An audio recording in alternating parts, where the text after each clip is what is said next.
puntahan ko po ang malapit sa sikmura ng lahat ng mga Pilipino, ang 20 pisong presyo po ng bigas.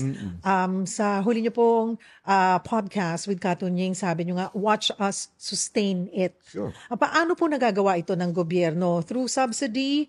Magkano po? There is a lot, maraming factors ito. I concentrated kaagad sa production side. So, baka hindi alam nga ng tao, in 2023, we had the largest the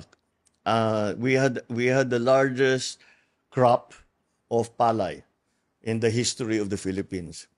In 2024, nalampasan na natin yun. In 2025, we predict lalampasan na naman natin yun. So our production is slowly going up. Since our production is already going up, bababa ang cost of production. Since bababa ang cost of production, ang pagbenta, kung bibili ang NFA, ang pagbenta ng NFA, pababa ng pababa. That's why I'm so confident masabi sustainable.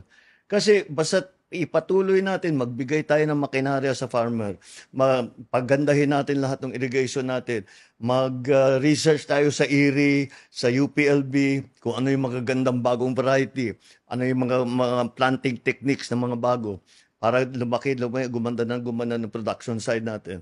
Pagka gumanda ng husto yung production side natin, may bababa natin. Wala nang subsidy. Magagawa po kaya yan bago matapos ang inyong termino? Magagawa yan. We did it before already.